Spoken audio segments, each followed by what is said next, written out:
Hi everyone, I'm your host Adeline Adamu and this is Space Podcast. On today's topic, we will be handling young and getting it.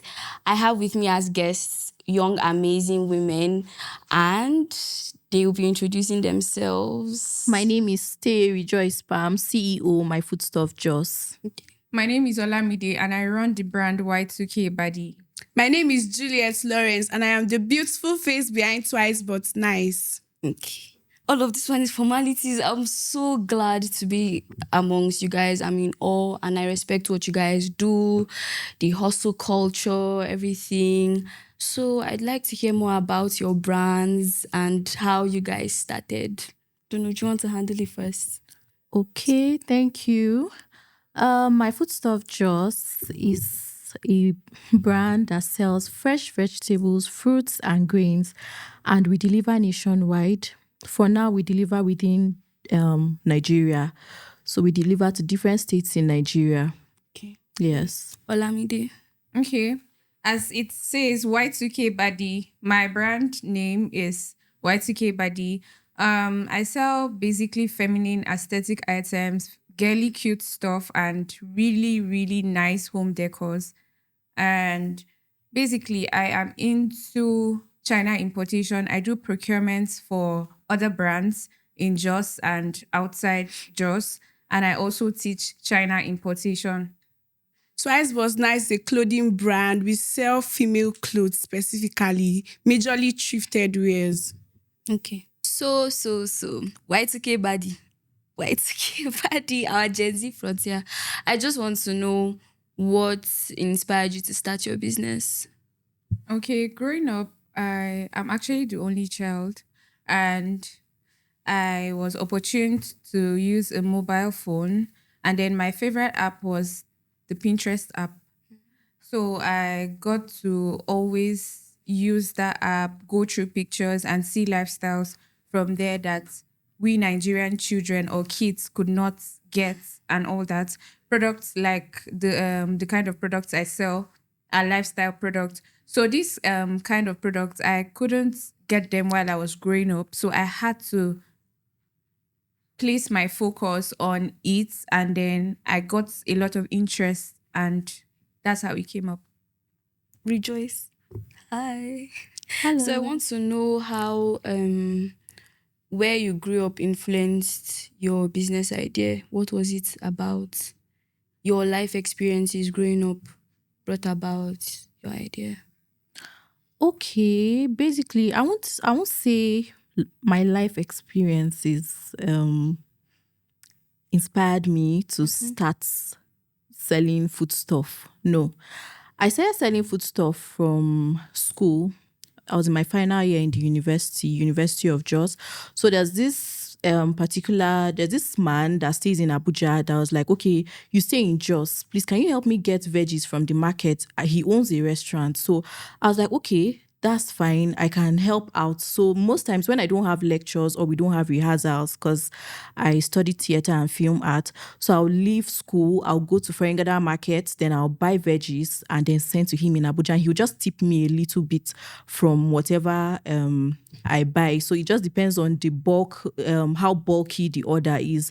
So most times when I go there, buy veggies, I just see a lot of very, very nice and fresh vegetables, and I'll just take pictures. I kept piling the pictures, and there was one idea that just came to my mind. I was like, okay, after school, what next?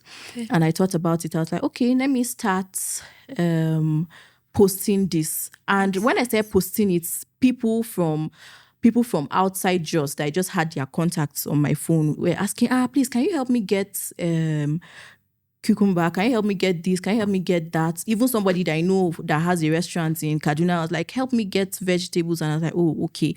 And I started it. From there, I started traveling to village markets to see, okay, if this particular item is cheap in so place, I'll go there and I'll get vegetables from there. I'll get potatoes from there and then send outside Jos. And I just realized that my price was even way cheaper than what they would buy in the market. Okay. And that was how I started my foodstuff Jos. That's fair.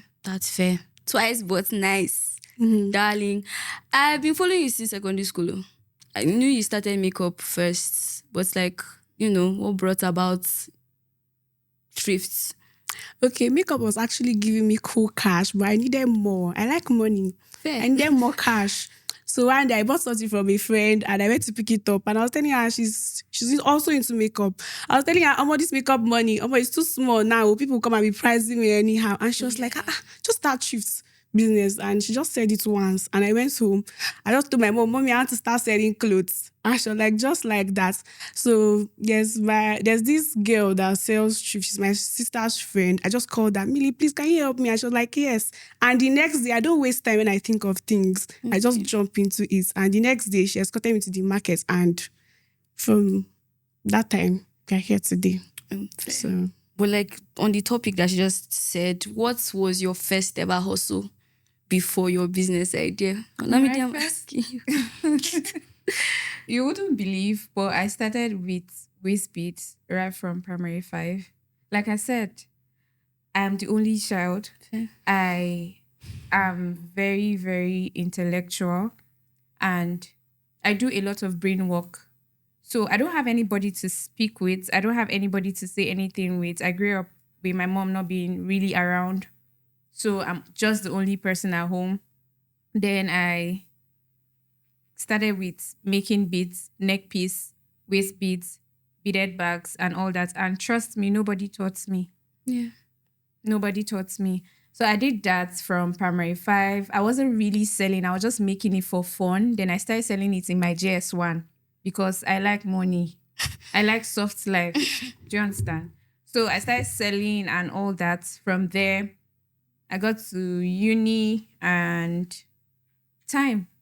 Mascom did not give me the time and opportunity to sit and make beads. So I pushed myself and I focused on importation. I took classes from abroad. I took classes in Nigeria and I'm here today. So you were born in Kano, right? And you were born in Kano, right? Yeah. Okay. A Yoruba babe in Kano That's and now in Jos. you went far. Kano is a good like trademark center in Nigeria, arts and all of that. Did your bead making come from, you weren't taught, but you saw it? Because I think Hausa girls or Northern girls, they wear a lot of waist beads. Not really because it's Kano, it's personal. Okay. Because like I said, I do a lot of brain work. So sitting down, not doing anything, I think a lot. And then I just like to keep my hands busy. And then I have lots of ideas. I can be in a room and I share a lot of ideas to different people. I have that in me. Yeah. So it's just ideas and I like to share and then I like to see things come to life. Yeah. So basically, Okay. My food stuff. Do you have anything you want to add for us? Not really. You don't tell us what you did before now. Okay. Okay, I started by selling. I started from selling small chops in class. So theater arts, if you know how theater arts, how we lectures are and rehearsals and all those things, sometimes we start lectures from morning till maybe noon. Then from noon, we'll start rehearsals till late in the evening, sometimes at night. So I thought about it and I was like, what can I sell to make money? And then I was the assistant course rep. So what I did was I would make spring rolls specifically, because I started from samosa, but samosa was stressing me. So I went back to spring rolls. I would fry spring rolls in the hostel. Then I would take it to class. What time? Early in the morning. Funny enough, before I sleep, I will do my spring roll wraps. I'll just fry it in the morning.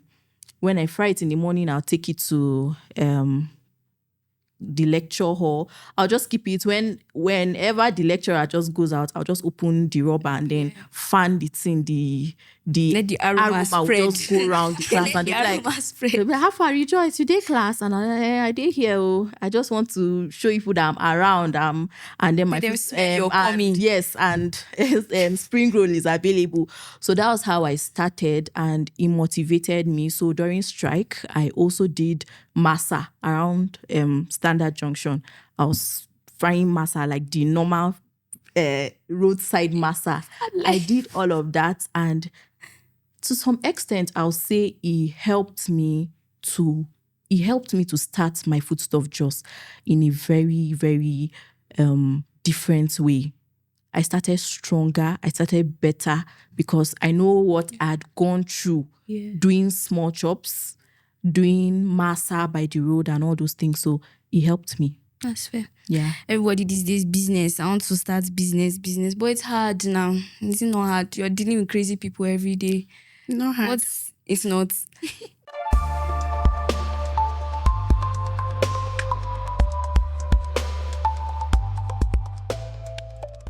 So what would you say is one of the craziest experiences you've had since you started your business? What would you, I don't know, you guys can take it. Craziest experience. Let me see Police something. wahala. My business took me to the police station, and that day I was so scared because among my siblings, I'm the most I'm very respectful. So imagine me calling my dad. My brother didn't take it to the police station, and Julius take it to the police station. Yeah. I even told the policeman, please don't call my father. I will call somebody. You should just wait. And he was like, you have to call your parents if you want to live here. Oh. So we went there. My father came. I was so embarrassed. I didn't even want to see my dad. I just felt like, I let him down. But what happened? Was it dealing with a bad It's customer drama now. Me, I don't used to hear words. So if you want to big drama, I'm giving you 100. You just get to look for trouble and I should keep quiet and be looking at you. I'm not like that. I'm somebody that knows how to stand for myself. Even God knows that even if my parents did not show up, I was going to stand for myself. Like I was built for that. I attended St. Louis and we basically learned how to stand for ourselves. So It's actually good to stand for yourself. Because if you don't stand for yourself, these customers, they are going to drag you into so many things. Like, I mean, a customer threatened me one time and then she was like, oh, I'm going to call TikTok. I have a very viral page on TikTok. Every of my customers they always say, I came from TikTok. I saw you on TikTok. I saw your store on TikTok. So she was like, oh, I'm going to drag you on is it police TikTok? She said, I'm not scared of dragging because I know what to do and I know how to do it. You don't come to me as a customer and then you try to blackmail me into doing stuff.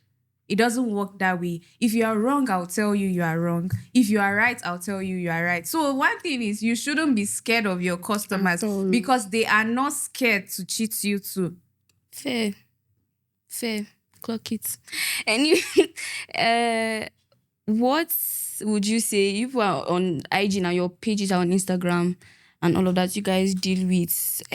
Earlier we were talking about saying replying DMs is a lot and all of that. So how do you deal with like your employees? How do you section them? How are they segmented and all of that? What needs have you needed people to fulfill for you, like working and all of that, like with the handling? If you're running a business, you are the best person to do your stuff yourself. Yes. That's just the truth. You should do your stuff, your business yourself. Nobody will run your business the way you would run your business. Actually. So anybody you are employing, trust me, they are only going to work because you're paying them a certain amount of money. So for my social media, I handle it myself and I don't. And I always advise, if you're a growing business, don't give out your social media to your worker to handle for you. Because I've heard cases of, my girl stopped working for me and then the next thing, someone logged into my account and I can't access it again. That's daylight robbery. Yeah, it is. Because I lost my Instagram account last year, July, and I promise you, I didn't cry, yo. I continued from where I stopped.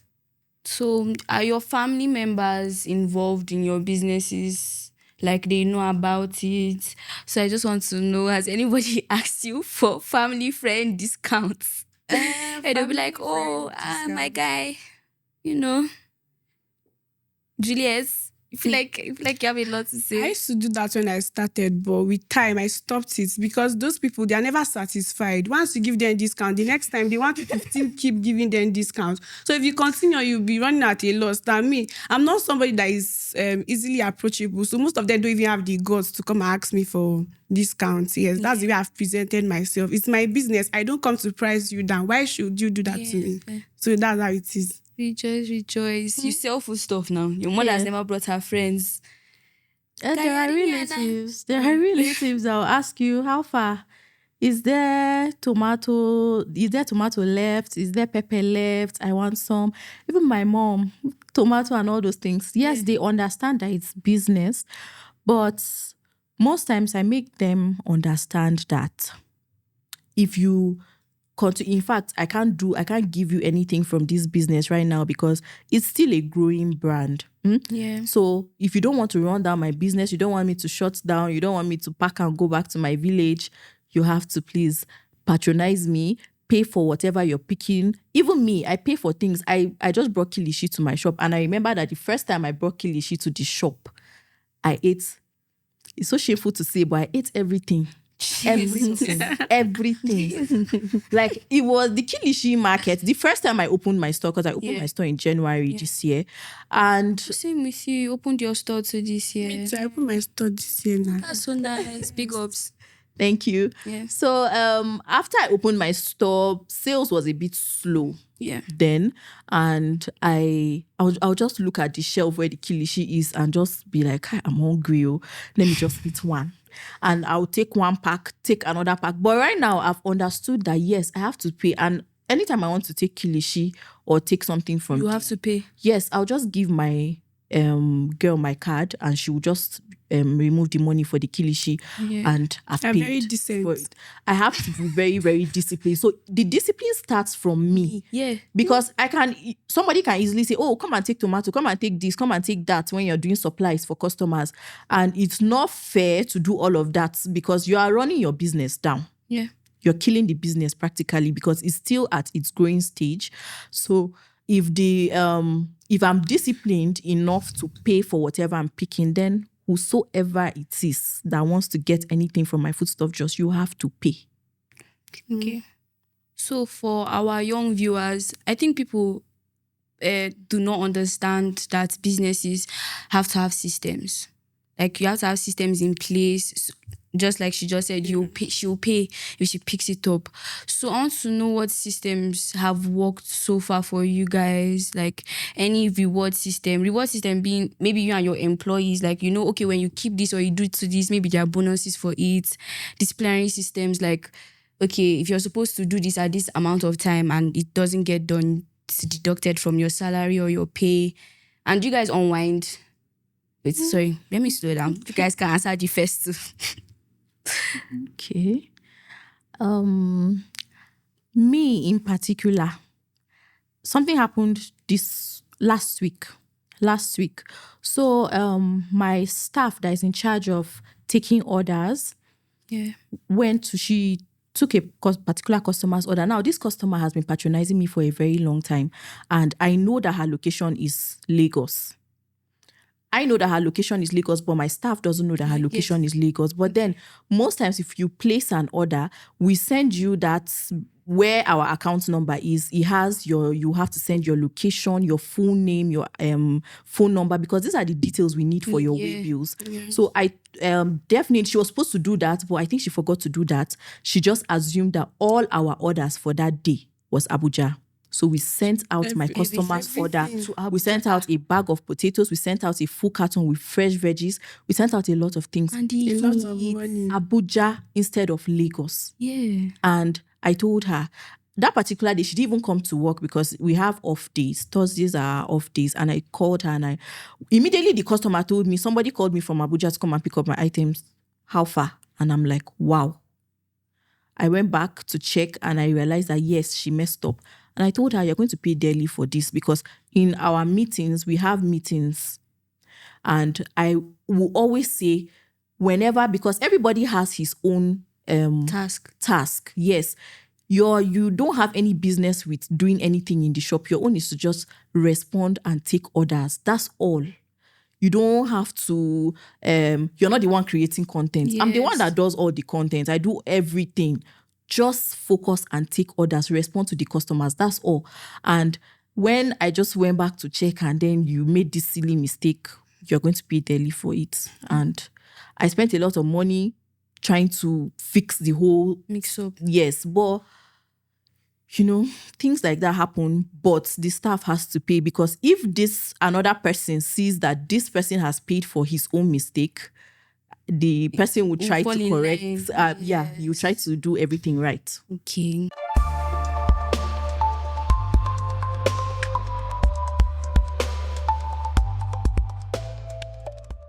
With the starting of you guys' business, I don't think anybody's business is up to 5 years now.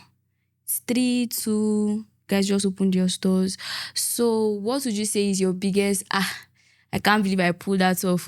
Like your fake life moments are like, okay, they don't see me finish. I did that. Like, do you have any biggest, I can't believe I pulled that off moments in your business since you started? Okay, I would say traveling out of the country without my parents sponsoring me, and I sponsored myself. And I didn't even tell them I was traveling out, to be honest.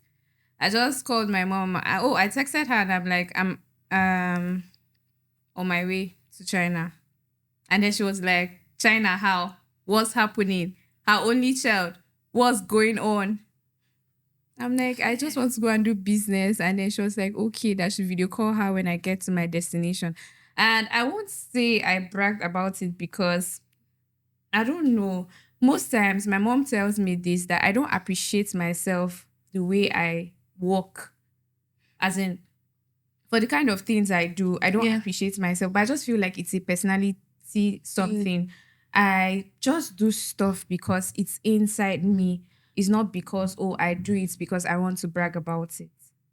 Okay, for me to be opening my working store at 6 months, like I knew that I was going to make it in this business. I'm very confident in myself, but I did not know that it will be 6 months and I'll be there. It was so fast, to the extent that when I was opening my new store, I didn't tell anybody. Nobody knew about it, including my mom, that is my best friend. I didn't tell her, but I told her like a month to when I was almost rounding up. And the plan was I would not tell my father. My father is very strict. He just wants me to school and finish. So we said we were not going to tell him.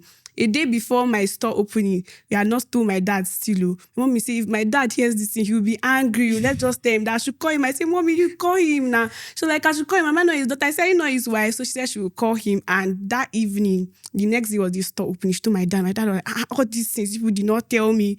And he pulled up. And my father, that was so scared of, he was going to say it to distract my studies. And my father smiled and I started crying. And she was like, you're like, baby J, you did all this. So God, I cried that year. It was, no, I did it. Big ups, big ups. Yes. So customer experiences. I feel like you guys would even get the brunt of it more because you're younger and all of that. So let me hear now the gist. Experiences. Let me talk about walk-in store. I have a very small body. And then sometimes when my customers walk in, they don't even believe that I own the store. Yeah, even me too. They just talk to my sales rep. Yeah. And then sometimes I'm even talking to a customer like, oh, sorry, what do you want? Hello. And then they don't even answer me. This one now Gen Z now. Yes. They just feel like I'm too small. That's why sometimes I'll be like, oh, do I really think I need a sales rep? Because they should know I am the one that who can do your do and business. the way I'm trying to talk to you, I'm sorry, what do you want? And then they turn to my rep because my rep is bigger than me. Not fair. It's not fair. It's your fine face. Juliet, you said something earlier. You want to hide. What did I say? You say it. I didn't say anything. Your customers. My customers, most of them know me online because basically we sell online. So it's people that don't know me that will enter. Everybody will be like, where's your madam? Even the day police came to carry me from my shop, they were asking me, where's my madam? And I said, I'm the person. Is your name Juliet? Are you sure? I said, yes, I'm sure. He now showed me and took me. So my customers, most of them know me. So it's not a problem. So just walk in. I think your business is targeted mostly to Gen Z, like to the younger media. Yes, actually. Most especially. Yes. You have someone handling it for you now. You don't deal with your customers. I do. You do? Yeah, I do. You have to chip in once. I have to, because she cannot handle it Alone. She can't handle everything. Okay. So sometimes I communicate with the customers myself, because once they hear my voice, there was a time that a customer called and the customer was like, hello. The person was acting like she wasn't even hearing what we're saying. Then immediately I collected the phone. I was like, hello. She just this is the voice I've been hearing. That voice doesn't sound familiar. And I'm like, oh wow, okay. So I deal with customers too directly. That's fair. Okay, this will be the last part of our segment today. So I just want like few words from you guys, telling people, young people like you, young women, on how to like navigate or whatever it is you think you need to say out there, coming from someone that has experienced this before. A lot of people have ideas. They have hidden talents and everything. You have the potential to run a business, but you're shy, or you feel you're thinking of what people will say. You're scared to just start. I just want to tell whoever is watching this to just start. Just start it. Just that you want to start selling food stuff. You want to do whatever it is. Just start. Okay. You never can tell how far you will go, because even me, in the beginning, I knew that, okay, yes, I can do this. I had a feeling that, yes, I can do this, but I didn't think that I'll go far. Okay. Yes, I'll just say, okay, let me just go with the flow, whatever comes. I was just pushing. Every day I'll show up for my business. Every day I'll try to do something new. I'll come up with ideas. I'll even think and say, you will do theater art. What should you do different today? Yeah. Do something different. And So for me, well, I don't have much to say, but I know that you can do anything you set your mind to. Because if Juliet can do it, you can also do it. I don't think that God loves me better than you. So I think that if you put your mind to do, if you're hardworking, you're consistent, and you love God just the way I do, God loves everybody. So if God can loves do it everybody. Yes, He can do it for you. Don't be saying, okay, Juliet is selling chips. I'm close to Juliet, I'll not sell chips. Yeah. You can sell your market. Everybody has their own customers. Your customers, once they know the value you give, they'll always come back to you. So it's not about what the next person is doing. Everybody can decide to sell clothes today. And if you're consistent, you put your mind to it, I believe that you can do it. So just give it a trial. I just take clothing business. I didn't even think about it for up to a day, but see where I am today. It was better than makeup that I sat down for years. Since when I was in secondary school, I've been planning to learn makeup because I had serious acne. So I've tried to clear it. So makeup was the relief for me. Baddie. Y2K baddie. Let's hear from I'll you. say to anybody watching me right now, don't start a business because you feel like someone else is making money from it. I take importation classes. I do procurements for other brands, and I sell my products too. It's not easy. There are days that you cry. There are days that you want to give up. There are days that your friends will not patronize you. There are days that people that you don't know will stand up for you, and they will say, oh, I know this person. I see this person. I watch this person. I started very young. Imagine starting a business from JS1, not because, my parents are not wealthy or something, but it's because I have a passion and I am always willing to bring life to any idea in me, and I'm always willing to give out creativity. So if you want to start something, start from your lowest. my name is Tay Rejoice Pam, CEO My Foodstuff Joss. You can follow us on TikTok, Instagram, Facebook, My Foodstuff Joss. That's just our business name. And my working store is in Jos Plateau State, Ferengada number 5 Eltof Plaza, just immediately after Ferengada roundabout. Y2K Baddie on Instagram, Y2K Baddie on TikTok, Suite 21 Romat Plaza, Rayfield, Jos. My name is Juliet Lawrence. I am the beautiful face behind Twice But Nice on all social media platforms. Our social media handle is twice_but_nice24. And My shop is located as opposite Millionaires Quarters Junction, Dentec Plaza, Shop 7. Thank you guys so much. And also, I didn't compliment you today. You look so nice. Thank you. Anyways, so guys, this will be the end of today's segment. Once again, this is Space Podcast. I'm your host, Adeline Adamu. Tune in next time. Thank you.